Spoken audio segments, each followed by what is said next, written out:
Hello, everyone. Good evening, and welcome to tonight's session of Unplugged with Ross. My name is Roslyn Miner. I cannot believe that we are now on season 4. 3 seasons passed. Today is the first episode of season 4, and our topic is the AI question: What happens to work now? Now, I know there's a lot of talk about AI, and we cannot help but wonder, how is AI reshaping roles, skills, and expectations at work?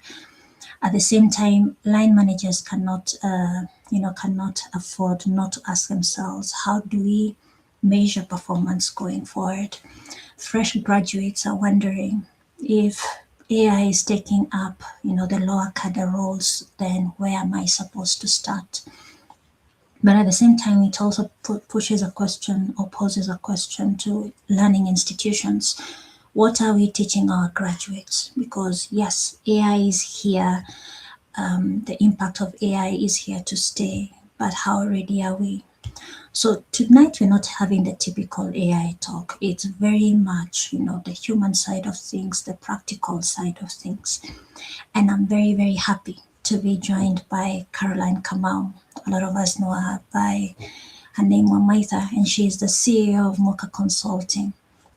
If you were to do a pulse on Caroline, I think instead of having a BP rate, it would very much come through as culture change. It would come through as transformation. It would come through as organizational effectiveness, because that's what Wamaitha is about. And I couldn't think of anyone better to have this conversation with. Wamaitha, karibu sana.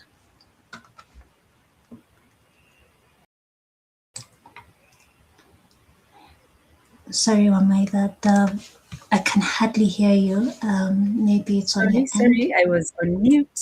I'll get started again. Thank Yeah. you so much for having me, Rose. I didn't know this was the first episode of season 4, so also a privilege on my side, and really looking forward to having this conversation with you. As you come out, most people just call Amaida. At a point, everyone learns how to say it.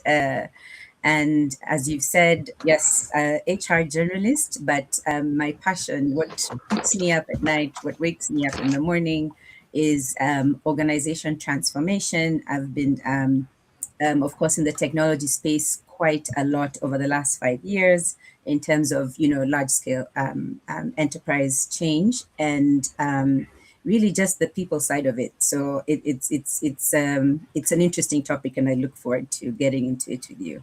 Yeah. See, I said it. She dreams, breathes everything transformation, and who better to have this conversation with? Now, as is the norm for us, let's have a quick look about some interesting statistics or facts that go along with the topic of tonight, the AI question: what happens to work now? To start us off, according to a Microsoft Work Trend Index, 75% of knowledge workers globally are already using AI at work. Amongst the AI users, 78% are bringing their own AI tools to work. I found this interesting. BYOAI, so the time you're talking about bring your own drink, bring your own machine. Now we are talking about bring your own AI. We have an interesting one from World Economic Forum. 39% of workers' existing skills sets are expected to be transformed or become outdated by 2030. 59 out of every 100 workers will require training by 2030.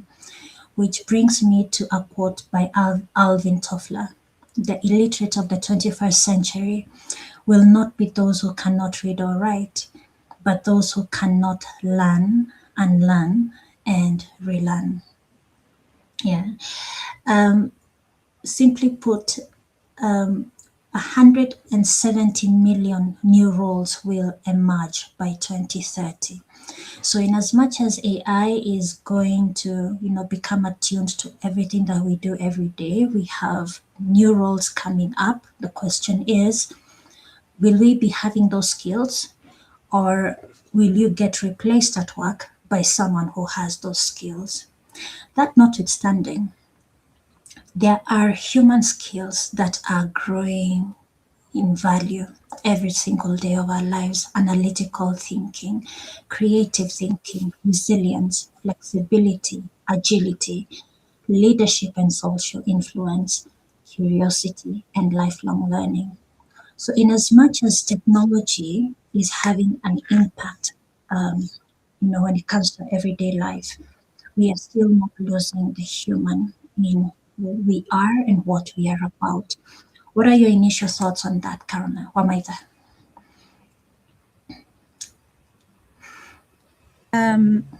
Yeah, I was actually looking at those statistics as well. And for me, I think if we if you dig down into the problem, I'll tell you what I think it is.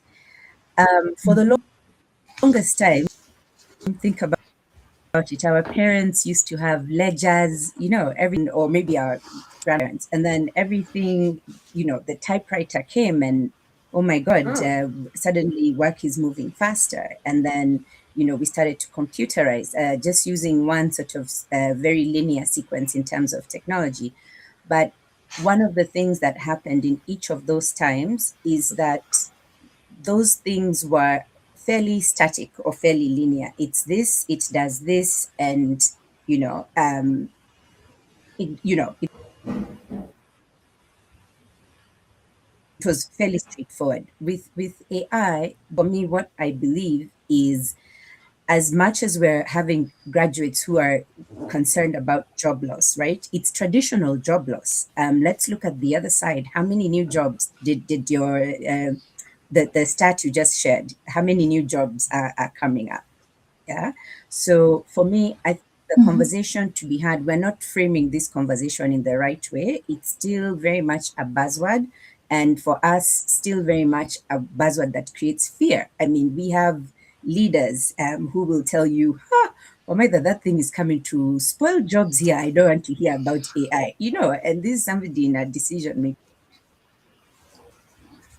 making position. Then you're saying, I want to, I can free up time for my people to do more, be more, innovate more, create more. So for me, I think it's just frame the conversation. And for me, it just starts with that at the very top. Like it has to start with leadership. So we just need to reframe the conversation. We're still on the fear stage, and that's okay, but we need to move from there and let people know, look, these are the benefits. As HR, how do we say AI does this so that you can do this, but ultimately it's your job. This should be a partnership, right? Not that AI takes over to the point of decision, which is where you've seen AI go wrong, right? Especially in financial sector. So for me, I think where we know where the baseline, where it's not looking like super good for us, especially in the, I don't want to say African, but in our context, because a lot of these large language models, they're being coded for us. So they are coming to us. We aren't at the point where we are the ones building our own LLMs, right? So I think for us, there's just so much opportunity. We just need to harness it, and then we need to reframe the conversation so that it stops becoming a fearful thought and more of an opportunity, and actually a job creation, value adding opportunity. You put it so nicely in terms of we are at the baseline and we are not really contextualizing with the environment that we are at, which means that there are aspects of this conversation that we are getting right, and there's those that we are absolutely getting wrong. And just as you've correctly said, fear is one of the concerns a lot of people have, leadership or not. So if we are to come back home, let's contextualize it. What are we getting right? What are we getting wrong? Yeah, I think for me, we're getting awareness right. We know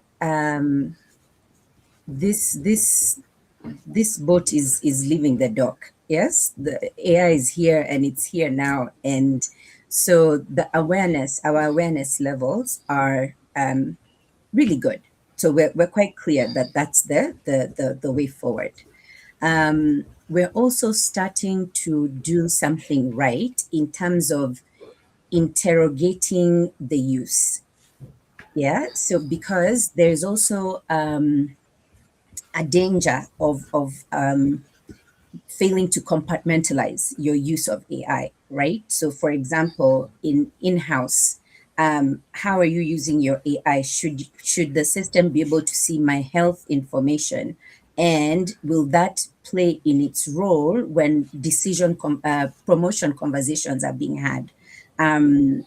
You understand? So we're also Mm. starting to gauge that there's a risk and that it has to be deployed very, very intentionally. So I think we're starting to do a good job of that. We're not quite there yet, but it's hitting a lot of organizations where we're stopping and saying, hold on, what are the rights we are giving, what is the visibility, what is the level of access, and then is there a human behind that, like how far does AI go, right? Is that the decision maker, or the person who does all of the analysis, and the human being, the employee, interrogates, contextualizes because the situation matters, and then makes a decision.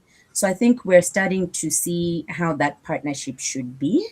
What I believe we need to work on, especially with our younger generation, is substituting AI for thinking. A lot of teachers will tell you that, and they're just saying, guys, I mean, all of you, the first paragraph reads the same. You didn't think this through, you just plugged in something. And so, what we have to watch out for is just losing that critical thinking, like handing over that interrogativeness, that critical thinking, that ability to sort of discern and say, okay, hold on, this may look factually right, but in our context, this is not going to work.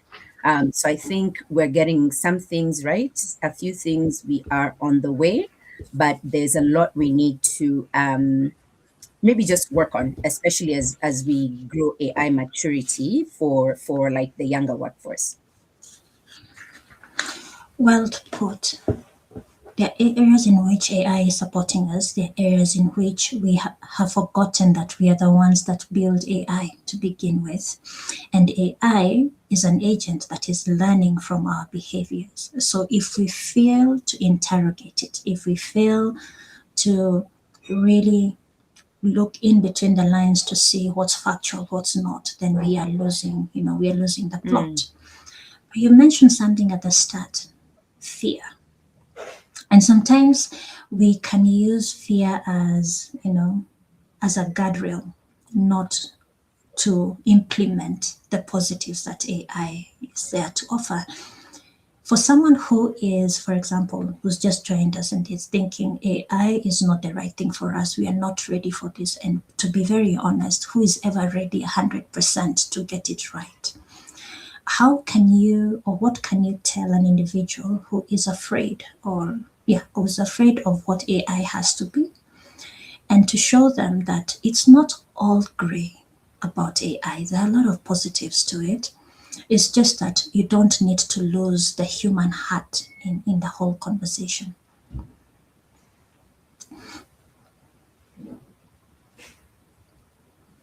Sorry, you're on mute.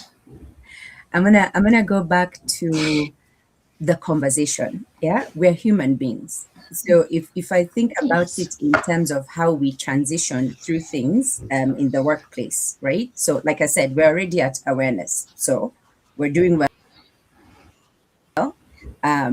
We need to do more. AI is also still very much a buzzword, and we haven't made it practical in the workplace. Like, people are having AI fatigue, and you don't even know you don't even know what how it's going to help you, but you're already tired of it. Is AI.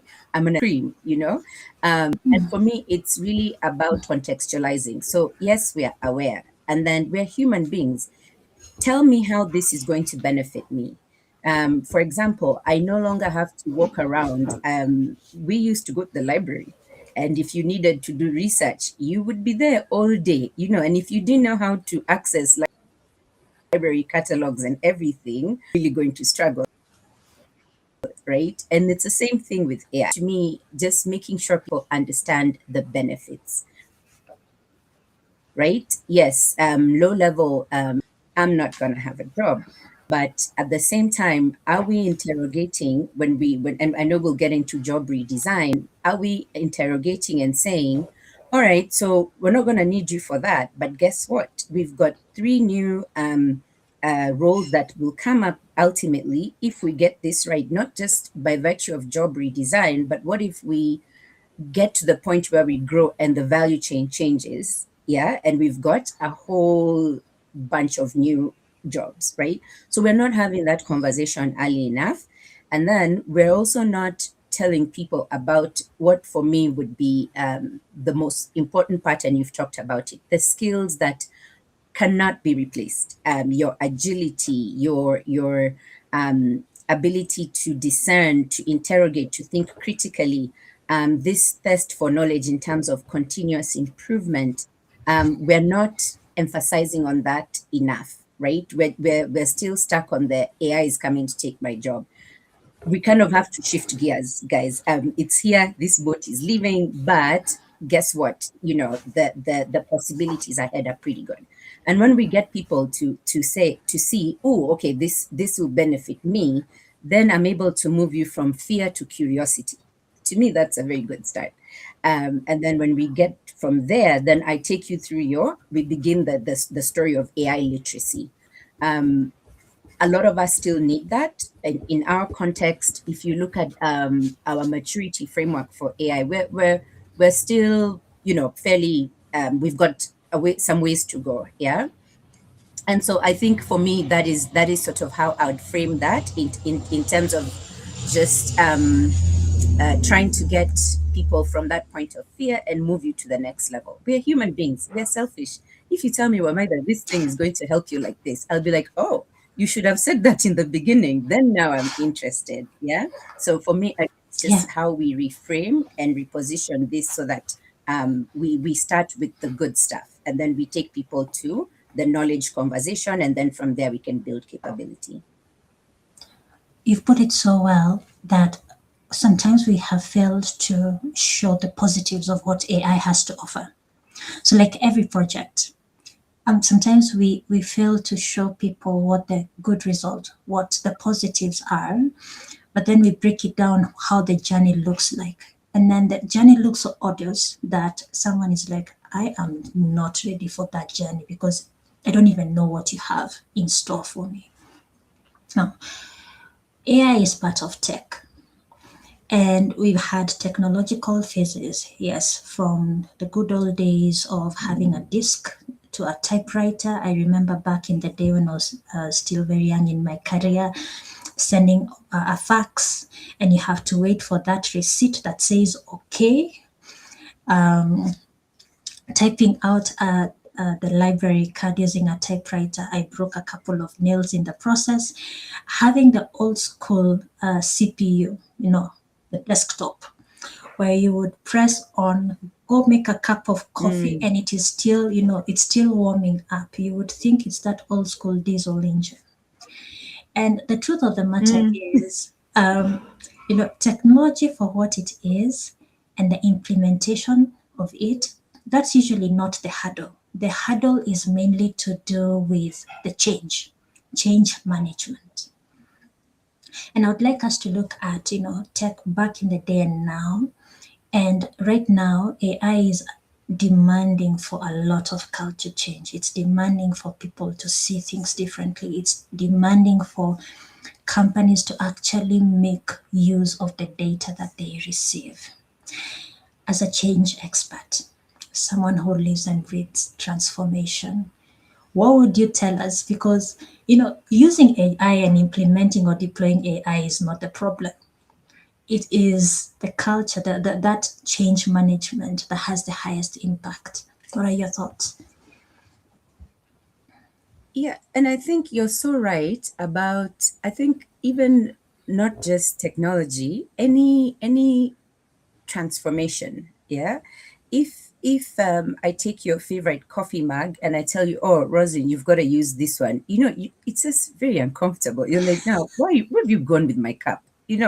Like, just think about it. Generally, we like what we like. Yeah. It's human nature. The adopters are very few. Yeah. And so a lot of times what we find in the case of tech, the again is tech is going to take my job, or this restructuring is going to take my job, or and being behind that. You don't see the person who has four kids, rent, loan payments, SACCO savings. You don't see the worry, and we don't spend enough time humanizing these aspects, right? And so for me, especially when we're in these stages, I think in the absence of communication, rumors, fears, myths, worries take over. So for me, it's really around intentional communication. So two things for me, first of all, even just coming from the leadership point, I can tell you as your line manager, Rosin, don't worry, it's gonna be fine. And you look at me, you'll be like, mm-mm. Even you don't know if your job is safe, right? But Yeah. if the vision and why we are doing it, and the benefits, the strategic intent comes from the top, then now my line manager tells me, okay, this is how this is going to affect you. This is when it's going to, this is when we are thinking about it. However, don't worry, we've slotted time to build your skills so that you'll be in a good place to not get left behind. This is where you can go if you need more resources to learn. And if you have any questions, you can come to me. So for me, it's a very targeted approach. You've got specific people who, at the beginning, you need to really engage. Leaders have to come out as strong. They have to first internalize it. So if the leadership is busy telling you, this thing is going to take our jobs, then we can't even go further. We've got to fix that first. And then we now sort of come to employees. But for me, I'd say the first thing to do is, and then the plan, just let people know this is how long we're going to take. We're going to be doing this, in June, July, August. Come October, we'll need you. And this is when, you'll get your training, so that then people are like, okay. Because there's the other thing that happens when you don't communicate. People start saying, oh my God, so they're just actually going to come to us and tell us we've lost our jobs. So you're also affecting performance and productivity when you're not sort of communicating clearly. So for me, I'd say it's leaders upfront, but I'd also say it's just very honest, open, and very simple communication, so that the trust factor is there from the beginning. When you don't do that, then yeah, that's when you sort of see this resistance and a lot of fear coming up. Yeah. To build on to what you've said, and you've put it very rightly, that if you do not manage from the very top, the people that are making the decisions, the people that are going to determine the success of the project or not, then it doesn't matter how good you are. It doesn't matter, the ideas that you have.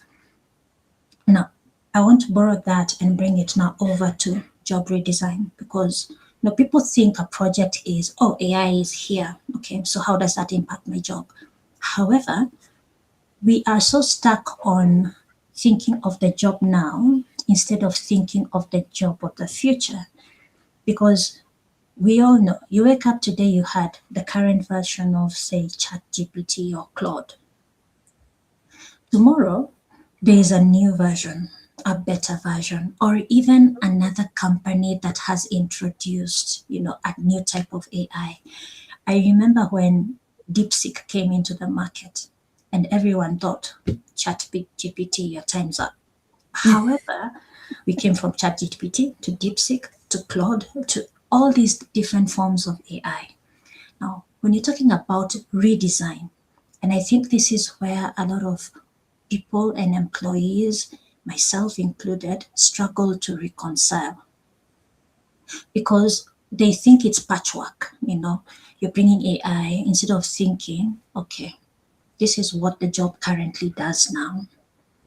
And we take the moment to also look beyond what reports or data insights are we getting, say, from customer experience? What are we getting from employee experience? Even when people do those employee surveys, what is that trend that we have been seeing? Yeah. What is our strategy saying now and what the future demands? Then you relook, what these roles look like. So from a transformation perspective, from a change management perspective, when it comes to job redesign, there's what we are getting right, there's what we are getting wrong, and there's what we really need to really think about before you even think about, okay, I'm going to restructure or redesign Rosalind's role. What are your Mhm. thoughts on that? I think you're right. And again, we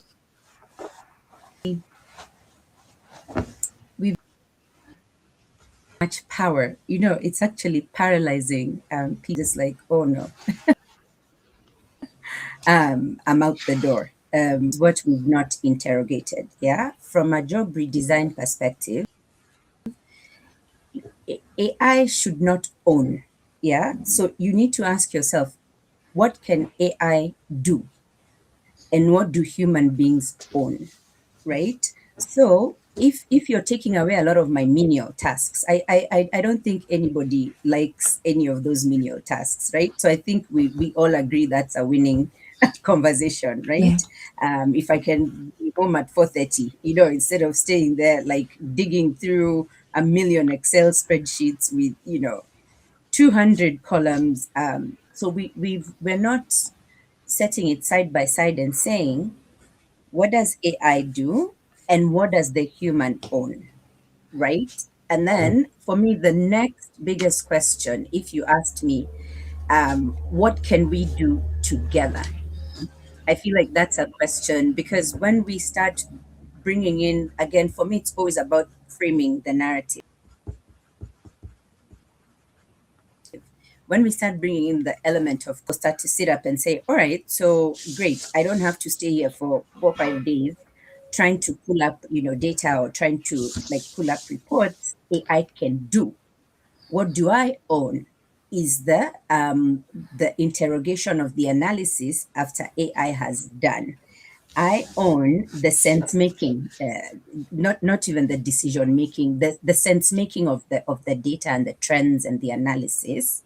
Yeah. And then just also being honest and saying, all right, now that we've seen what AI can do, what the human owns, and we've seen opportunities for collaboration, now that we've freed that time up, yeah, how do we take that then in terms of our job redesign? Where are the new opportunities?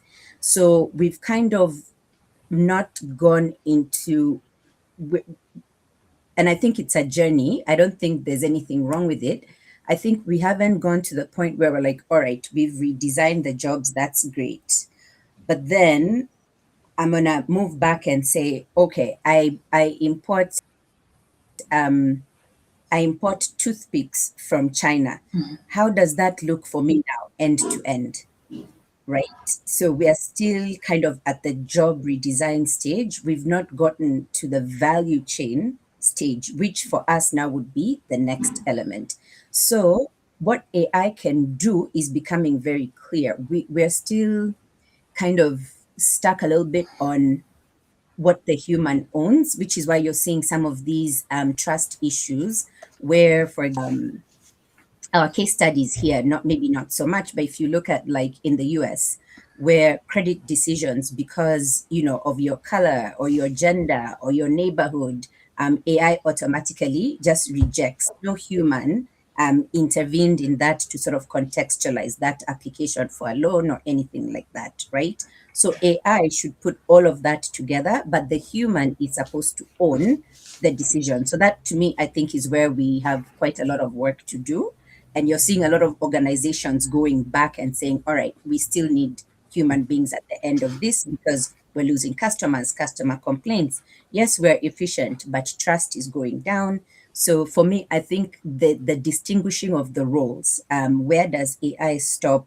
Where does the human start? Or where are the opportunities for collaboration? Then from there, when you figure out job design, now strategically, you sit back and say, okay, now end to end, because then you'll also be able to see new jobs and new opportunities across your, various value chains. So for me, I feel like there's a bit of work to be done there in terms of roles and responsibilities. I like the three pointers that you've highlighted. And it's true, we all need to review that. What does AI do? What does the human own? And what do we do together? Because I think what has lacked so far are the checks and balances. Because people have come with the mindset that AI is here to do everything for us quick. It's going to save us time, it's going to save us money.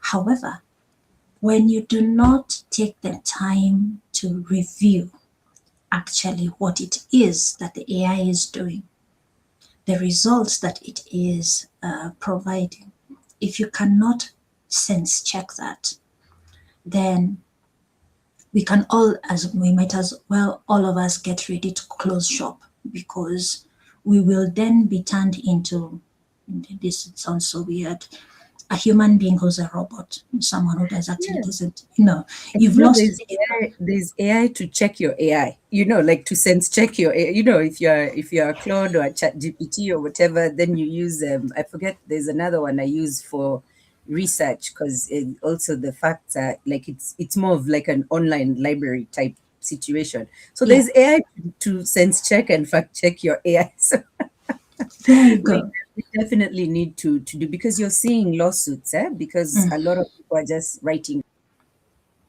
reports you submit, and consulting perspective, that your professional advice is kind of, a client will look and be On like, the, all right, that came from a point of a professional with experience.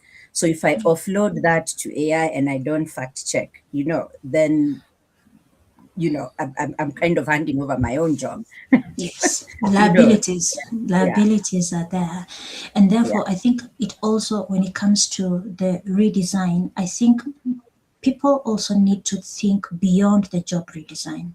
People also need to understand that a job redesign will have an effect on the organizational design, because how you've previously set up your organization, the organograms, yes, all these cadres that are there, as you redesign a job, it also means that the interactions, the cross functional, matching ups are going to happen. Some things will be, automated, others will come up anew.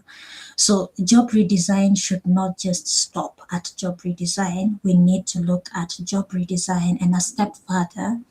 What does that mean for us on an organizational design perspective? Do you agree or not? Yeah, and for me, even I'll take it even a step further.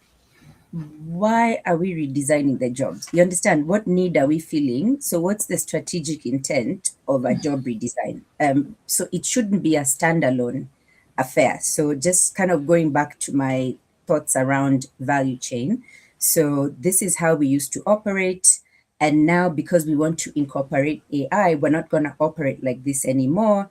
And we're doing that because A, maybe we want to cut costs, B, we want to be more efficient, C, we are scaling, the organization. So it should not sit as a standalone conversation. It should be answering a strategic question.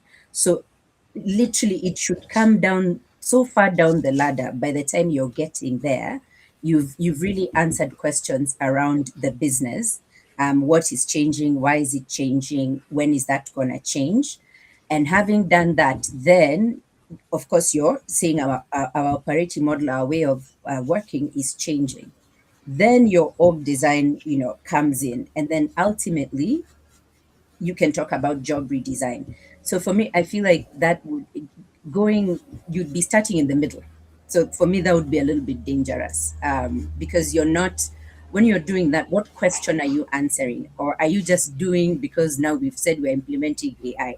And the AI implementation, what question is it answering? So you kind of have to like take your thought process like up the ladder, and then sort of circle back. So for me, I feel like when we talk about job redesign, I feel like it's in the wilderness because it has to be answering a specific question, based on a business need or a compliance need or a statutory need, or, it to answer something more strategic than tactical, because a job redesign is, pretty tactical. So yeah, I think at the end of the day, let it answer like a broader question and not just be there because, well, we're implementing AI, so I need to see, oh, Rosalind, now because you won't be shuffling papers. Why? So what's the end-to-end process? Yeah, so just try to take a more holistic approach to job redesign so that by the time you're doing it, you've thought through processes as well. You've thought about the people impact as well. Then now you come down to looking at the actual roles. I like the challenge that you've posed by simply what you've said. And I think that is something that a lot of people will be struggling with, especially organizations, where you see AI and you just think AI employees, then payroll. As it's just that one. Is it how many number of employees? You say AI number of employees, payroll. How much are you costing me? Instead of looking at it as okay, so AI as a whole ecosystem, AI as a whole engine, yeah, and it's not AI people. No, it's AI. I am in the business of, let's say, you're in tours and travel. Maybe you're a tours and travel company, and you have this whole network with hotels. People book their flights, etc., etc. And therefore, you start analyzing. So this is AI. So what does AI mean for my organization? So you start answering it from that level. How does that affect my strategy? Level two.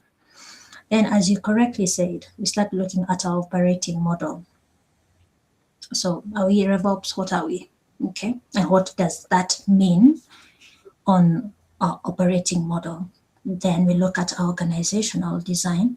And then you come to what are the roles we need for the organization to thrive. So that is, the funnel through which we should be thinking. However, this is like trying to put a camel through a needle, the eye of a needle. AI, people, payroll. Do you see it as one of the complexities we have, or am I just, Yeah, no, and we'll get there. And for me, it's so interesting because for me, AI is like an element of digital transformation. Like I don't see it as a standalone element as well. AI is also solving a problem that you have. You also just didn't wake up and say, today I'm going to spend a lot of money in the organization on AI. It's also answering a question for you as a leader.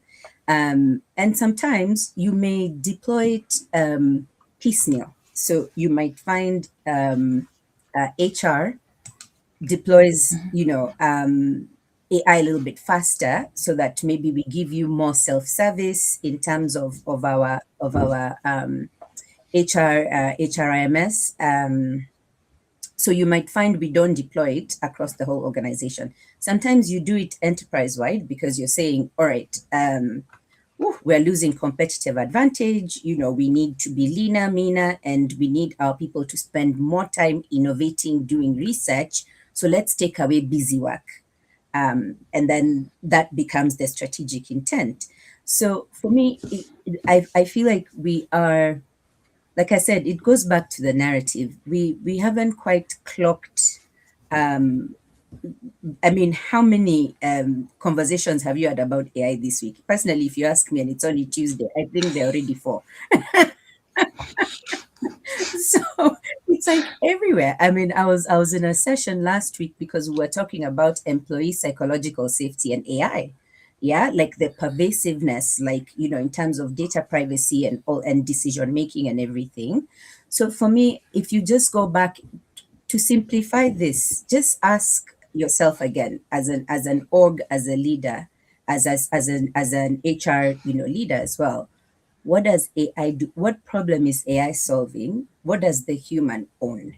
I keep talking about own because Rose, if your chat GPT, your Claude, your Gemini, your Copilot make a mistake and you submit that, they're not gonna have any consequences. It's not gonna hurt them. It's the impact is on you, on the person who you are dealing with or the people you are dealing with. So that's why I keep talking about ownership, because the human knows the consequences, the situation. the outcomes. So the humanity of it, I think, is a place we are still struggling. But for me, I feel like if people don't know where to start, just ask yourself that: what do I want AI to do? What do I want my team to own? And how do I create opportunities to collaborate? And then when you start thinking through it like that, then also people have clarity that, hey, I can't just chat GPT this thing and submit it. If anything happens, it's you. The onus is still on you. So for me, I'd just say keep it simple. Just those three questions, just to get the conversation going, and then we'll get this camel through The eye of the the eye of needle. the needle. I mean, we were not in our region 15 years ago. If you asked somebody what change management was, culture change, they'd have looked at you. They're like, I don't know. I wanted a two-bedroom and now I want three, so I have to change, and my contractor has to manage me. I don't know. Like Mm-hmm. we didn't know much about it, so we'll get there. But we just, time is not on our side, right? So we have to also, when we're thinking through job redesign and things like that, we have to be 10 years ahead. Like even the skills we're looking for, the skills we're hiring, they should not be today's skills or 2027. We need to be like way ahead so that we're not playing catch up when it comes to reskilling our people. Now, we are big on talking about what AI will do, making lives easier. And as you correctly said, we want it leaner, meaner, and ultimately winner, right? However, because of automation, once you automate tasks, we are asking people to be innovative, creative thinking, people to be, the creativity, the critical thinking skills. Even go further, the analytical thinking skills, leadership, curiosity. But truth be told, not many organizations are ready to embrace the creativity and innovative thinking because you and I know oftentimes when people are, they are pushing back on change. Sometimes they push back on change because whatever is being proposed is not what the reality on the ground is. Because someone went spoke to a C-suite person, they gave them an idea of what it is that they do, but that person didn't take the time to actually speak to the people who actually get the work done, who will actually help you answer the three questions: what can AI do? What do I own? What can we do together? So, on one hand, we are looking at organizations that are not ready for the ideas and the creative thinking and the solutions that are being provided for by the employees. On the other hand, we are not training people for these skills that are needed.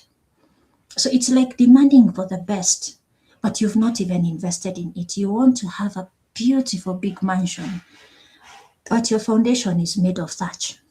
So how do you expect yourself to grow? How do you expect for the organization to thrive? Because the same people you need to push, the button and to push the limits, you've not invested in them enough for them to thrive. What do we need to change? How can we change this conversation?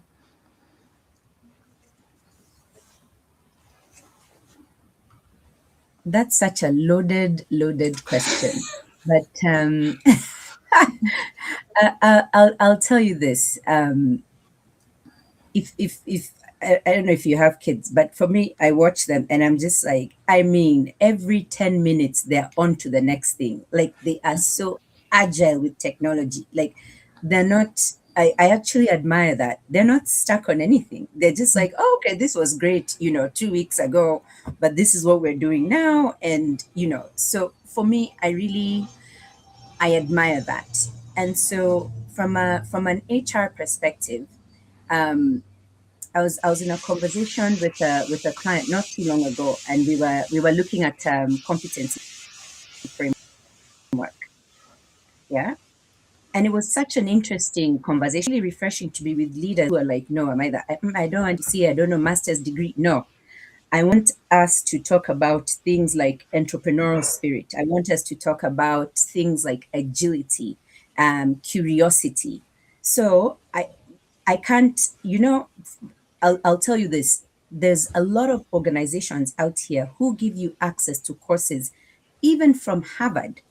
But when you ask employees, when you're interviewing and you're just like, you're asking, hey, so the benefits, how do you, access this? And they just blink at you and they're like, oh, I've not had the time.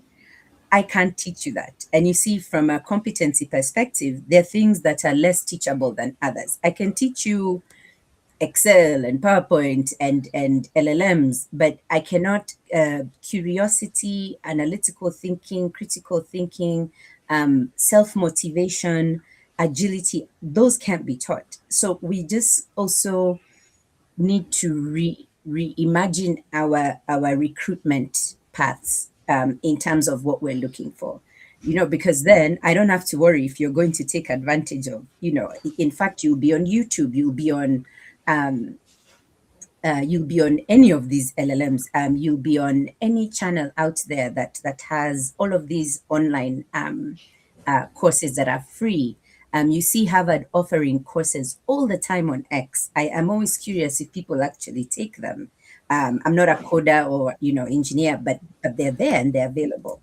So for me, I'd say the short answer I'd say is there's a lot to be done, but one of the things that can be done immediately is just rethinking how we recruit, rethinking even when we talk about job redesign, how are we thinking through the sorts of people that we want? Because then if you get the right competencies, like I said, you can teach other things very fast. So maybe the question becomes, from the point of acquisition and sourcing, do we have that right? And I don't have an answer. I'm posing the question. No, it's a good question to ask because it's true.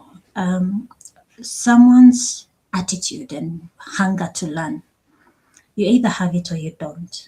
You know, you will find people that you may not have gone to an Ivy League. You probably went to a community college.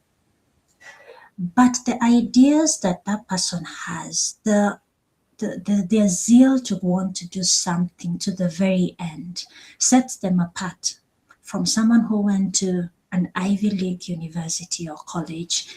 They had, really good GPA scores and everything working out for them. But it's that curiosity that actually sets apart, a doer from an actualizer.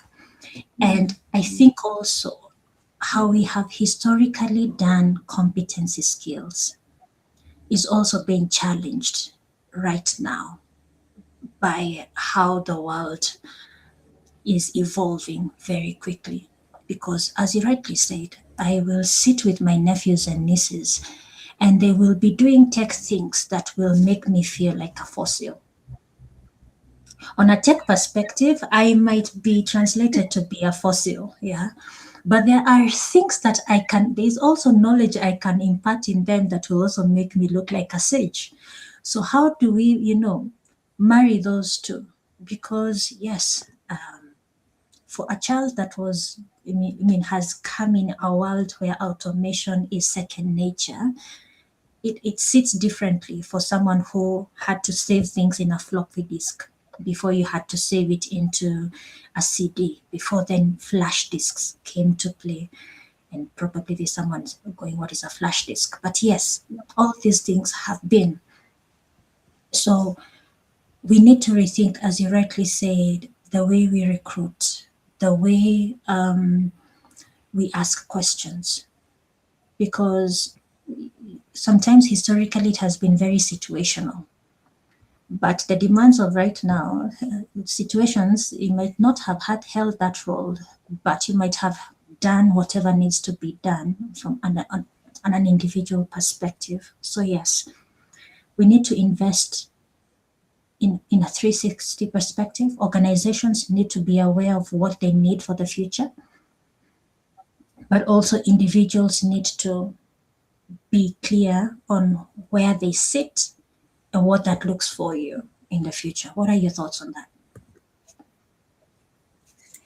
Yeah, I think I agree with you. And for me, just to go back, and I'll say this from a parent perspective. It's always the question of, all right, no problem, you've come up in an age of automation, but can you problem solve? Can you think through it? Are you interrogating what has been spat out, by whatever you're using? And I also, when people say, oh, this person used AI for their resume, I'm like, that's great. Why are you penalizing them? I think that's amazing. I mean, if you used it and you didn't like sort of go through it and like make it your own, well, then okay, that's not good. But I find it odd for someone to be like, oh, this person used AI. I'm like, isn't that what we're supposed to be doing? Like, it's literally about, like, when I'm typing an email, my Grammarly is up so that, like, by the time I'm done, Grammarly is like, nope, let's tighten that. Let's make this more concise. But the thoughts are mine, and what needs to be said in the email is mine. So for me, let's managing them again is more around guidance and just back to the competencies. What are you trying to build? These are tools at your disposal, but don't lose your problem solving edge, your critical thinking edge, your discipline in terms of doing the heavy lifting and then gut checking. Because sometimes I do the same. I write something and then um, my AI is called Wito. I ask Wito. My mother finds it very funny. I ask Wito, I'm like, just go through this. Any highlights I'm missing? These were the key things need to come out. Da da da. Da. And so it becomes a conversation, not more of me saying, spit out a report for me or something like that. Again, back to just competencies, sourcing, the future of work. I mean, we have to be hiring 10 years ahead for jobs we don't even know. And so, since we don't know what is required, there are some competencies that I don't think will ever like go out of style or never be needed. And so those are the ones we keep talking about: agility, critical thinking, problem solving, ownership. One of my favorites is courage. Just speak up, think, innovate, do something different. Those kinds of competencies are what will give you a workforce that's ready, no matter the changes in terms of technological landscape, strategic, anything else, digital transformation, related effects. For me, I think we just need to look at some of the skills that will outlast any sort of technological leap, because now we are leaping like in bounds, like at the speed of light. So that would be my 2 cents on that. I totally agree, and I also dare to say we need to drop the double standards. If someone uses AI to do their CV, yet you are using ATS systems to do your recruitment that are also To AI recruit. enabled, how do you want this person to apply for that job if their CVs and their profiles That's are such a not, great point. Yeah. compliant on that? Now, let us talk about AI and ethics. We talked about you will find some institutions are using AI. I know there are, for example, insurance companies that are using AI to review claims and settle claims. Now, I have quite a number of thoughts on that, because in some instances, yes, it works if it is actually framed and institutionalized correctly.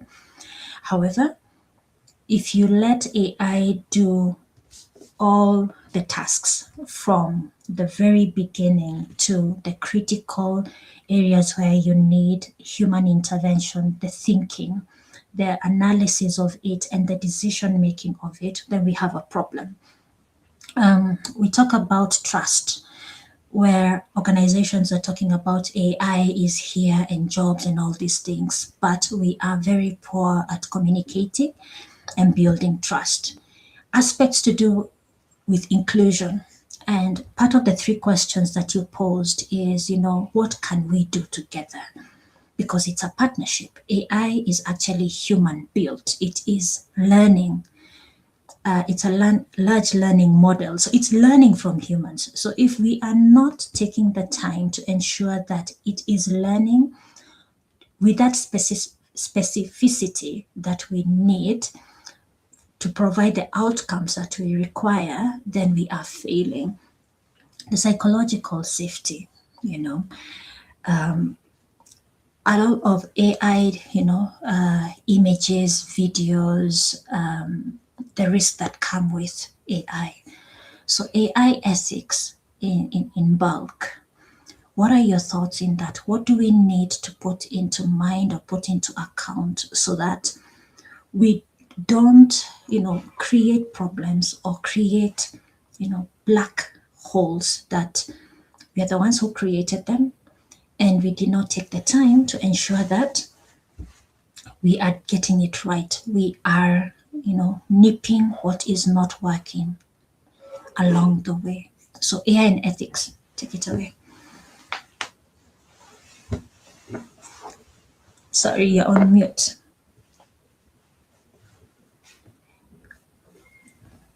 I'm laughing. I'm saying, "Whoa, that's a whole other podcast." But for me, I like practical things. So for me, I'll go back to, as you said, the three questions. Yeah, what is AI doing?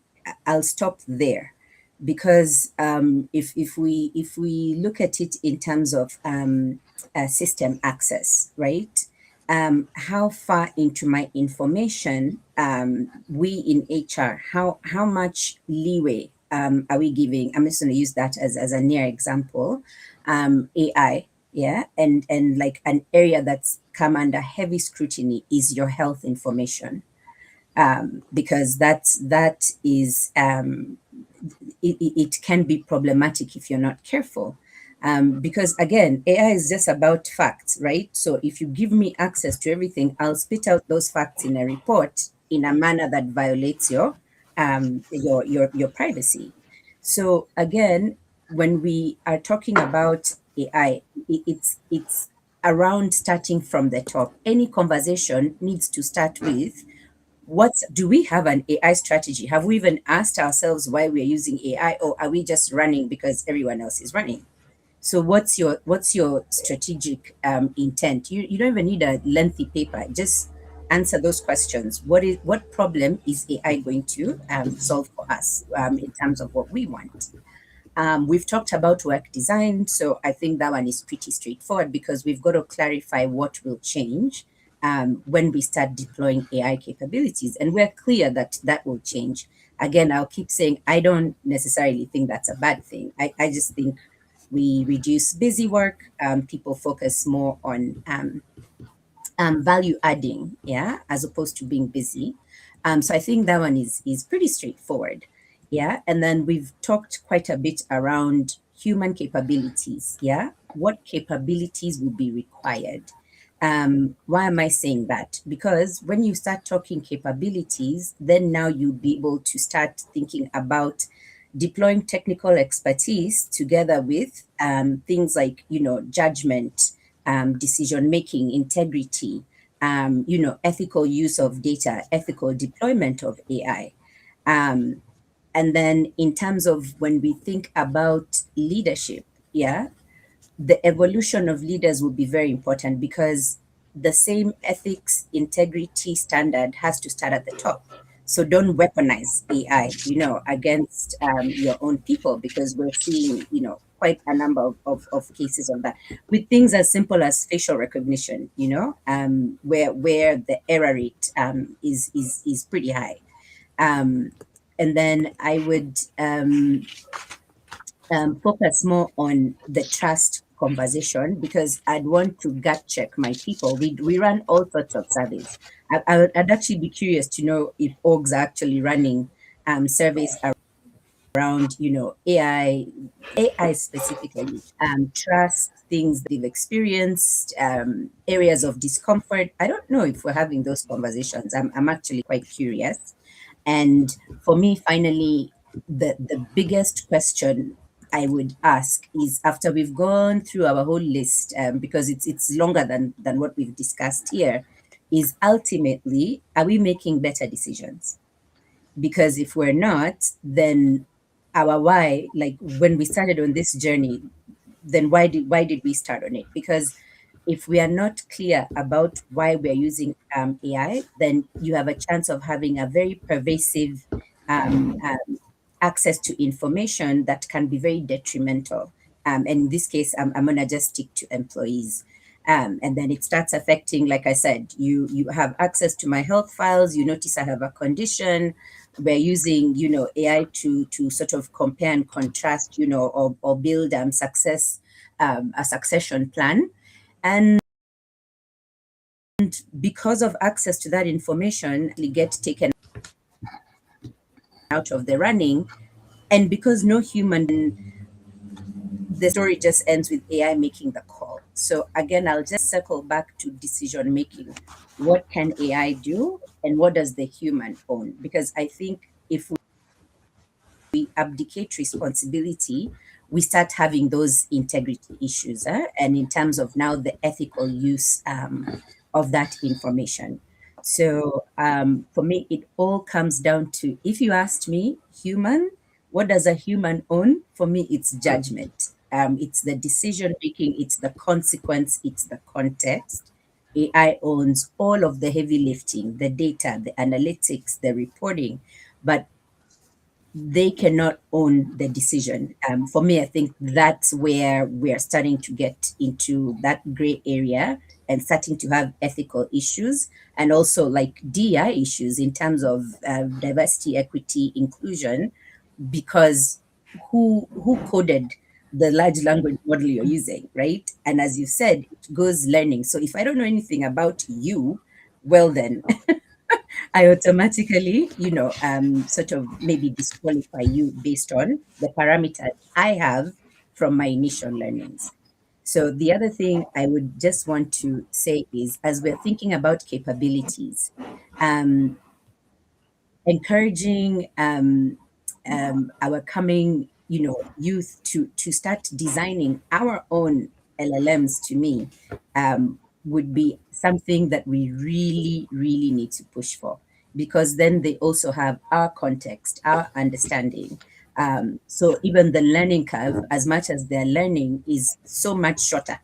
It's not as deep as with some of the standard LLMs that we're using. So when we're talking about building capabilities, we should be encouraging, paying for, pushing for our emerging workforce to be building capabilities like those and producing intelligent systems like those.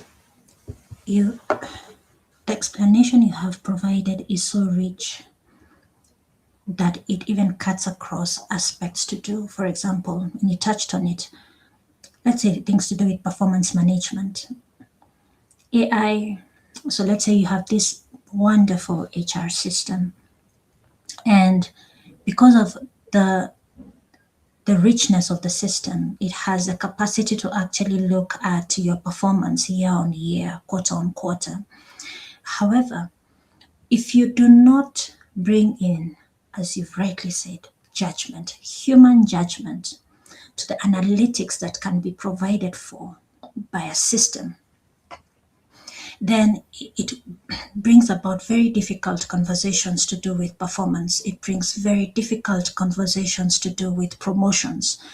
It brings very difficult conversations to do with succession planning, because we have lost or rather, we have abdicated our human responsibilities to a system that does not put into consideration various facets that can impact an individual.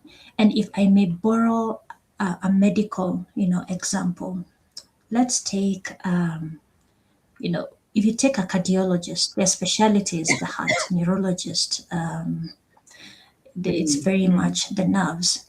But if you go to a rheumatologist, rheumatologists are like storytellers. They're the people that will diagnose conditions like lupus, whereby if you go to a specific doctor, you're only showing one facet, one symptom. But a rheumatologist pretty much brings about, you went to this doctor and what did they say? This and that and this and that. And then they build together, put those together, and actually use human judgment again medically to come up with a diagnosis that will enable you to manage a condition. And I think the same thing we can apply when it comes to AI. AI is just one facet. It sees things in one way.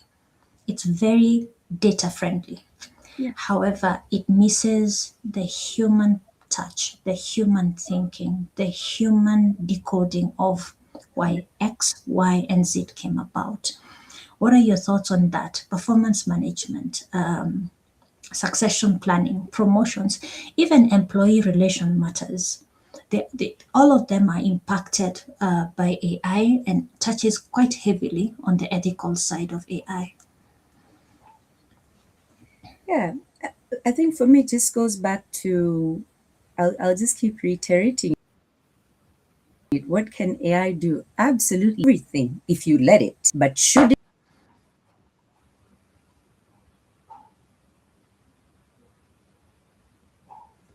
it do everything?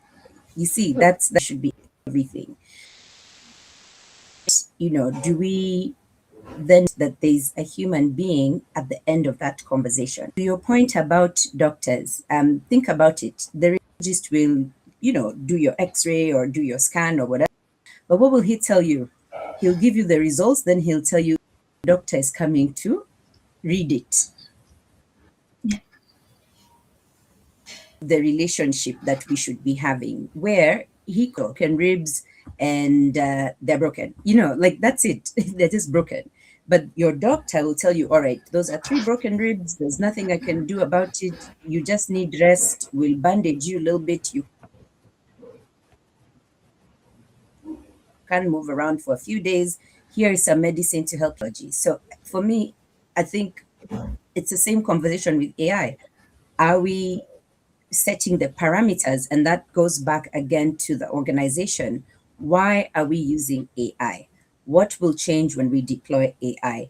What capabilities do we need once we deploy AI?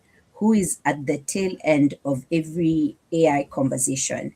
And then ultimately, are we building our people's judgment capabilities by way of saying, all right, all of this data has come at you, question it, and it's good to question it. Just think your chat GPT or whatever, what does it say at the bottom? Chat GPT can make mistakes, right? So you have to still interrogate whatever comes through. And even in a report, re-question, and you'll say, wait a minute, for whatever reason I'm recruiting, I don't see anybody here who's over 30. Why? Yeah, based on Ageism. yeah, and maybe what you put in your system just said this needs a young and energetic person. But really, again, is that, it's number one, it's ageism, so that's illegal. But two, you that parameter is so cut and dry. The experience on the other side of that, maybe for example, you could be losing out on that. So it needs a human being to come back and look and say, why do we have this criteria, or how was this criteria set? Yeah, so for me, again, if nothing else sticks, what can AI do, and what do humans own, and what can we do together? I think for me, those 3 things, the minute we start to interrogate that, then we're moving from awareness to the next step of curiosity, where we're like, okay, um, we can board this train. Yeah. So I think that to me would be my parting shot. Brilliant. Now, today we are having this conversation about, who happens to work now. Obviously, in a couple of months, there will be a different form of conversation. 5 years from now, what would you hope that we we have learned? It's one thing experiencing it, but it's another thing, yes, you've experienced it, you've learned from it, and whatever decisions you make out of it, are as a result of a learning that you have. And as our quote went, you have to learn and learn and relearn. So And rinse and repeat. Eh? That should be your lifelong formula. perfect, rinse and repeat. Yeah. So what do you hope organizations will have learned about AI working people? And what do you think they will wish they had started doing sooner? Uh, I'm gonna put it bluntly. I would love for organizations, and I'll also narrow in on ourselves, HR leaders, HR practitioners, people, the people, not to bury our heads in the sand, because if we are not the early adopters, then how are you going to build an agile, resilient organization? It has to start with you.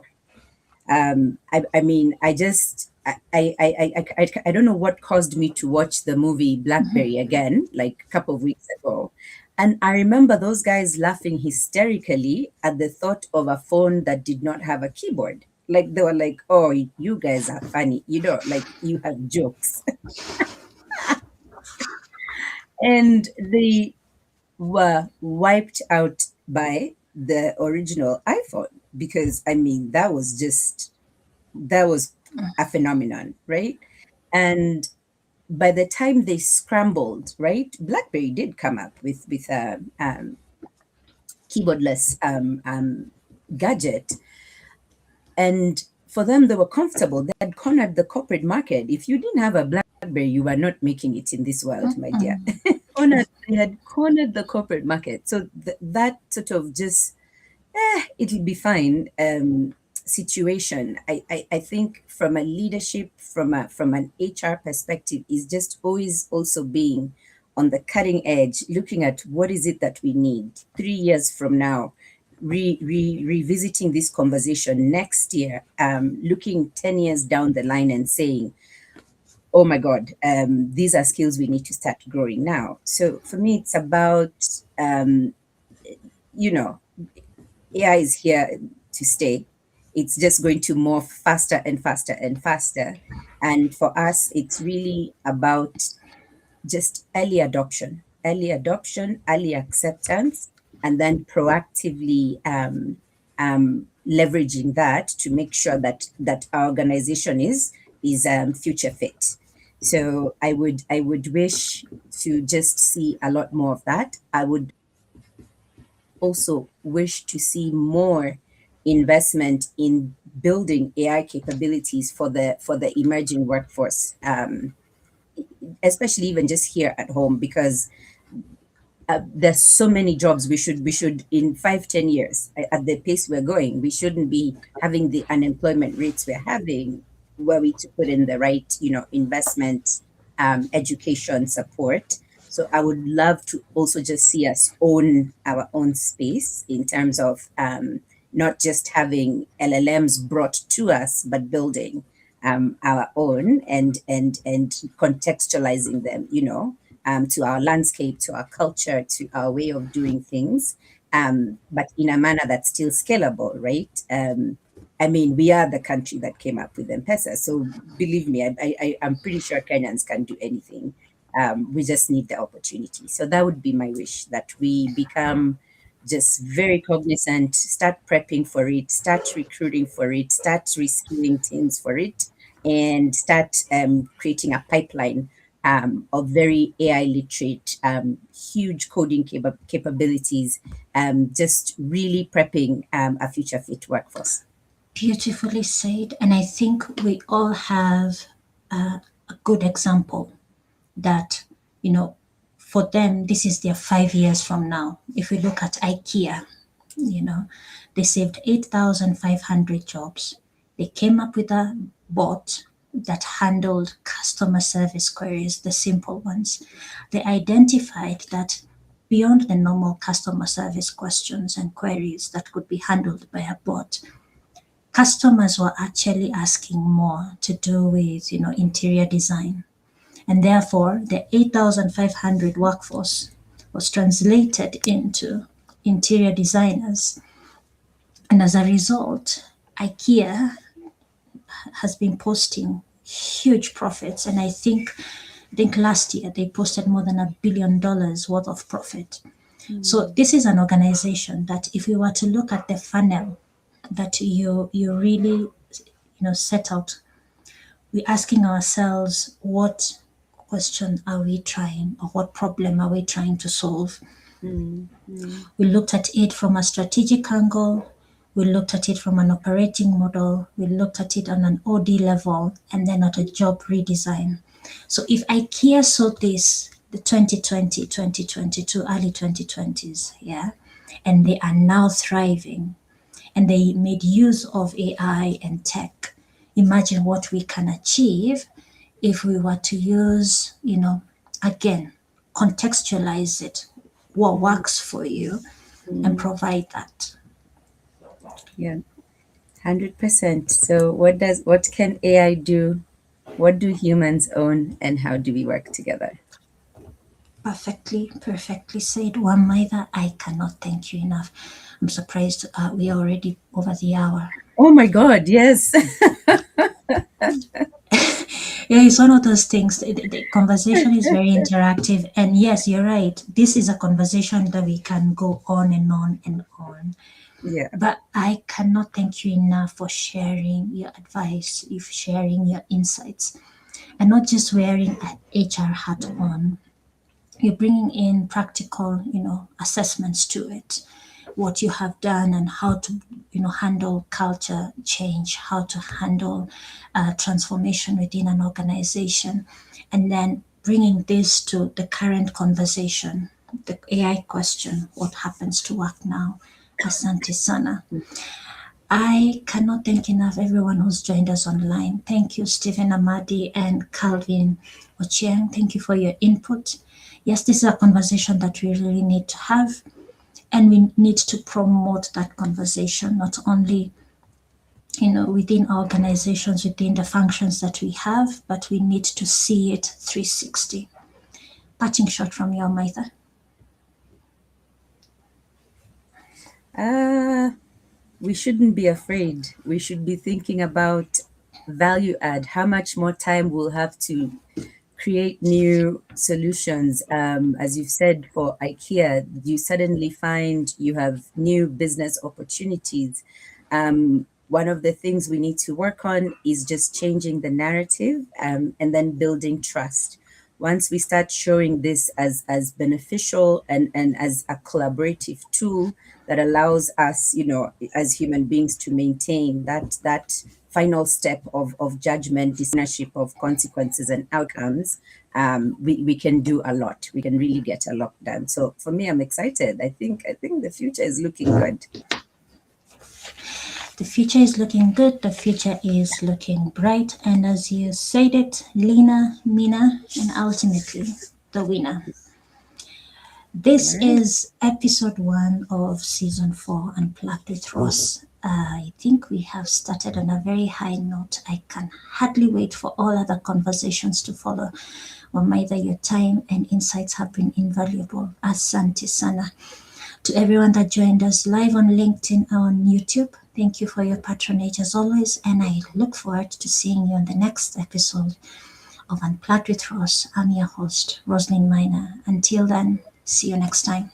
Bye and good night. Thank you, Rosalind. Good night. Thank you all.